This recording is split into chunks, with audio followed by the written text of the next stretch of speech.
I'll have to make an icy slush. Let's see if it reads us 32 degrees. Hello. Ooh.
Good afternoon, everyone, and thanks again for tuning in today.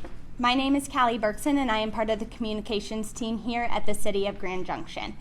We really appreciate all of your continued patience as we continue to navigate through these unprecedented waters. Today is going to be kept relatively short. We have a couple of community partners here to speak to you about updates. If you are tuning in on Facebook, we will not be answering questions live, but we encourage you to leave your questions in the comments below, and we will address them individually. For the media, there will be breakout sessions after this briefing. Joining us today is City Manager Greg Caton and Incident Commander Police Chief Doug Shoemaker. Also here today is the Mayor, Rick Taggart, School District 51, and Mesa County Public Health. At this time, it's my pleasure to introduce you to City Manager Greg Caton to begin our briefing. Thank you, Callie, and welcome. We have a good lineup today, so thanks for joining us. To start us off, we have Mayor Rick Taggart.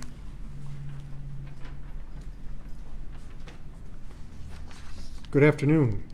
Thanks, Greg. Last night was an interesting evening with City Council for those of you that may have tuned in on 191.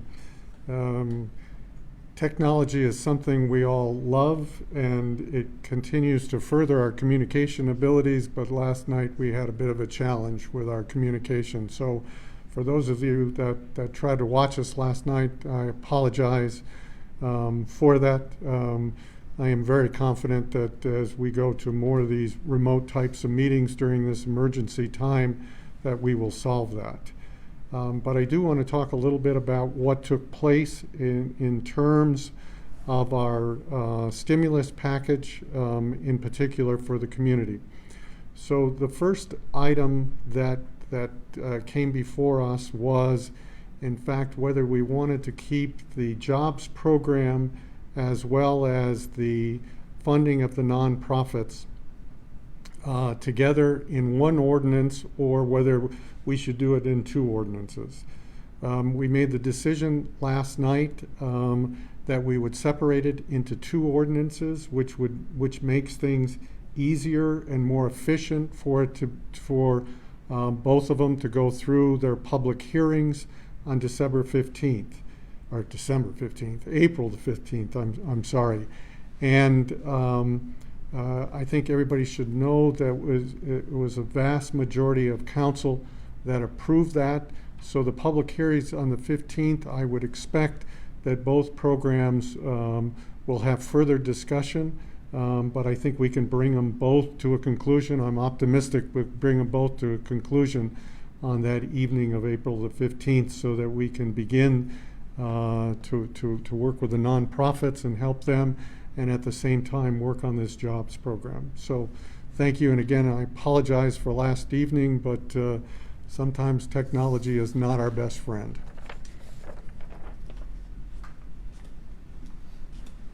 Thank you, Mayor. And up next, we have our Incident Commander, Police Chief Doug Shoemaker. Thanks, Greg. Just a few quick updates for today. Nothing major to report, but I do want to talk a little bit about social distancing, particularly at public places and in compliance with the governor's orders. So as a reminder, we've been ordered as a state to comply with the governor's orders and practice social distancing, and many things have been shut down to ensure that we follow those health protocols which are set in place specifically for those reasons, health-related reasons. And for the most part, I think we're seeing everybody's doing a really nice job with that. We all understand that here in Colorado we have great places where we can go and recreate. But we also have to be very careful with abusing those privileges right now, because quite frankly they can be taken away if there is misuse or a continued misuse, particularly by large groups of people. We do understand that everybody's a little frustrated. It's a frustrating time for all of us, certainly, but we don't want to get more restrictions placed upon us and then lose that ability to go out and do those types of things, whether it's walk in the parks or go to public spaces, trailheads, the monument, so on and so forth. So I just want to make it very clear to folks that all along we've said we really want to push the educational piece, which is to us is a voluntary compliance piece. And I say we, I speak on behalf of our partners with our other law enforcement partners here in the Valley, the Sheriff's Office in Palisade and Fruita as well. And there are some concerns. So what we want to do is make sure people know that, look, we want you to help us throughout this whole thing. We want you to abide by those issues of social distancing. If you go to a park, do so with your immediate family members. But if we start to see large gatherings of people together in what I would call willful disobedience of the governor's orders, I do want to make it clear that if we need to take law enforcement action, we will. And we're ready to do that. So let's not get to that point, and let's all work together to make sure that we do get through this in the best way possible, that we don't misuse those resources, and that we're conscientious about that. So with that, I appreciate those of you that really have done a great job. It's difficult, again, for all of us. I get it. But let's get through this thing together. Thanks. Thank you, Chief. And up next from Mesa County Public Health, Amanda Meili.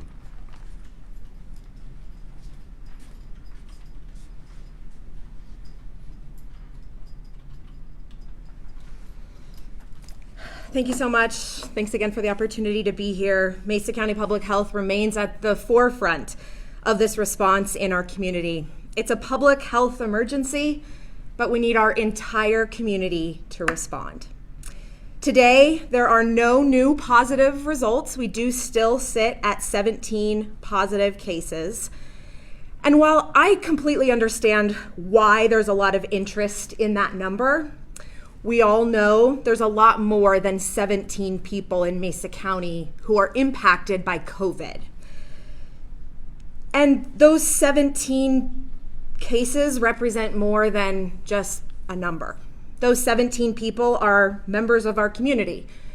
They're your friends, your family. They're Western Colorado. There's a lot more of you out there, and we're here to give you the support you need. There is testing and sample collection occurring in Mesa County to get a better handle on exactly how many cases of COVID-19 we have, but no matter if it's 17 or a much scarier, larger number, we know it's here. We know it's in our community. So our message remains the same. We ask that you please be a good neighbor. And you'll start to see additional messages from us surrounding that. Being a good neighbor means checking in on someone. And while we know that it's an inconvenience that you can't do that in person always, call them up on the phone. Maybe one of your neighbors, you don't even know their phone number. Maybe take this as an opportunity to share a sticky note with your number if you know one of your neighbors is one of our more vulnerable populations, someone who may have difficulty getting out and just getting to the grocery store or getting a prescription. Please take this opportunity to show that Mesa County is a united community. We are one community, and we're all in this together. I touched a little bit on the sampling that is occurring still in Mesa County, and I do want to let people know that we have secured some additional supplies and added capacity, so the screening that was happening is happening even more frequently. In fact, nearly quadruple the number of samples are being collected each and every day. So that is happening, and it is a priority, but let's think beyond just getting a test and what we can all do. I also want to thank those of you who have taken the time to log on and share your symptoms via our symptom tracker. That's giving us a much better indication of what illness is looking like in our community right now, and hopefully within the next day or so, we'll be sharing some of those results in a public-facing dashboard. I just want to echo once again, Jeff was here yesterday talking about our plea on our public lands. That is another part of our messaging on do your part. Mother Nature's cooperating today with a few raindrops. Even Mother Nature is doing her part and keeping us all in mind. The safest place to be is at home. If you need to get out, we understand that, and you can. But we're asking you to do your part. We're asking you to do it for yourself, for your neighbor, and for our whole community. Thank you. Thank you, Amanda. Wonderful message there. And joining us today with the School District 51 Superintendent, Dr. Diana Circo. Again, we thank we thank the city for the opportunity to do this. It really gives us a great chance to let our parents know and the community know what's going on in District 51. As you know, the governor extended school closures yesterday through April 30th, so we've sent that message out to all of our families that our schools will be closed at least through April 30th. We know that this is a hardship for our students, staff, and our families, but are very proud of the progress really we're making with our remote learning. So hopefully your students aren't home with nothing to do, have something to do. We know that most of it's happening online wherever possible. Some are doing packets, particularly for young learners. And we've handed out over 8,000 Chromebooks in the last 2 weeks. Thank you to our 2017 mill levy bond and our D51 Foundation. We expect to pass out several hundred more tomorrow and believe that we'll be well above 9,000 by the time we get in touch with people. So always remember this website, d51schools.org. That's an important place because not only can you figure out where to access the education pieces, but the Chromebooks, the lunches, all of those pieces and parts, and as we'll talk about in a minute, also mental health support where needed. We went online, as you know, last week. Our staff has done a rock star job. I mean, they have recorded these great videos. Some of them, if you've seen, been played on the news, but it's wonderful. Even when someone did a great impression of Mr. Rogers, just making their students feel comfortable and feeling that same, high structure, high nurturing that you hope characterizes all educational environments. So we're excited about that. We're hearing from some families, though, that they're getting a little overwhelmed, just as can happen, I know, in face-to-face school. So, our staff has been very exuberant about getting going as we're trying to help them balance that out a little bit. And remembering that if you're a high school student, of course, you may have 6 to 8 classes. And so if everybody's doing 2 to 3 lessons online, it can be a bit overwhelming. So we're doing all we can to kind of find that sweet spot in the middle there. If parents are concerned, you should contact your school principal. While they are not at school, they are checking their phone mail daily, so they will get back to you. So we really want to make sure that that's an option open to them. Just a reminder, if you do not have internet at home, you can contact Charter Spectrum, contact the school district, will help you get in touch with people. Each of our schools, if your folks are allowed or able to be in your car in the parking lot, then all of ours, we've boosted the internet around each of our school buildings so that people can access it easily. We're also excited to report a great initiative that began across the state and country with athletic directors. And in partnership with the City of Grand Junction last night, we were able to turn on the lights in Stoker Stadium at 8 o'clock, and that will happen every Wednesday night as a reminder to be the light. And it goes back with what the health department was saying, is be that light and that beacon of hope for others in terms of touching base with family members, friends, community members, electronically, of course. And we do not want people to go to the stadium to experience that, but just look in the night sky and you'll see the illumination on Wednesday evenings.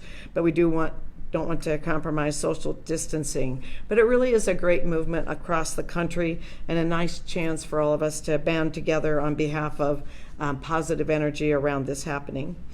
We are certainly allowed to continue our meal service options, as that's considered a critical service. We are feeding approximately or giving out approximately 4,000 meals a day, and that is for lunch and breakfast. So there are now 15 sites available. Once again, check our website. That'll help you know where that's at. We're still looking at options regarding graduation, as we don't know yet what that will look like. I am hearing from parents on a routine basis. We know that is a big deal. It's a big deal for us too. So we're doing all we can. So we'll be keeping you up to date on anything that's happening with that. We know that we will have a fitting celebration for our students. We just don't know yet when that's going to be and what that's going to look like. But like I said, if everybody cooperates, we may be able to be back in a regular environment sooner than later if we can cooperate with our social distancing. And keeping with what Chief Shoemaker said, I know it's hard for students to stay home during time, but we are getting calls from neighbors from parents about students playing basketball or touch football in area parks. And, we remind you for the health and safety of our students. There's a reason the NBA is not playing right now, and they're wondering whether there'll be football. The idea is we are trying to discourage anything that does not promote social distancing. So take a great walk, get around your neighborhood, but once again, honor that social distancing. Finally, it's important for us to watch out for the mental health needs of our students and family. We have a great number of mental health resources in the community. You've seen those in the paper. There also are some on our website. So if you're worried about your children, a friend, a family member, or need help yourself, please make sure that you check that mental health resources tab on our website, and it has several numbers that you can utilize to find the help you need. I have a great announcement that we just got today, and I won't be announcing the students' names yet because I want to check with the families first to make sure they've had a chance to do their family announcement. But we heard today that 2 of our students received a Daniels Scholarship, and that is a full ride scholarship to any school or university in the United States. It's a very elite scholarship.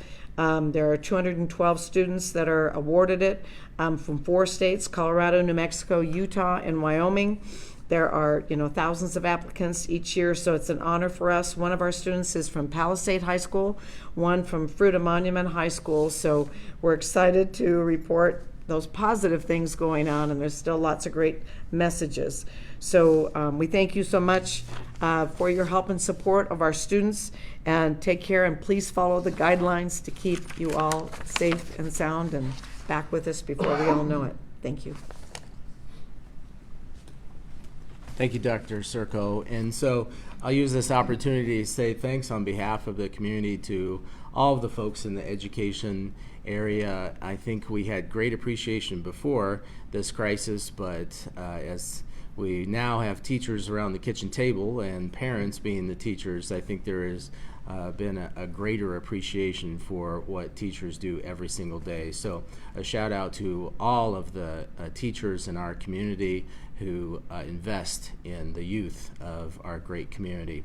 Also, I would encourage the parents, if you're a parent watching at home, although teaching your child around the kitchen table can be extremely challenging, I might encourage you to take this as an opportunity. Studies show that parents that are engaged have students and children who have increased learning from that. So use this as a positive opportunity to engage in your students' learning, and so I appreciate that. Also, I just want to thank all of our speakers today, and thank you for you tuning in. On behalf of the City of Grand Junction, I'm the City Manager, Greg Caton. Thank you.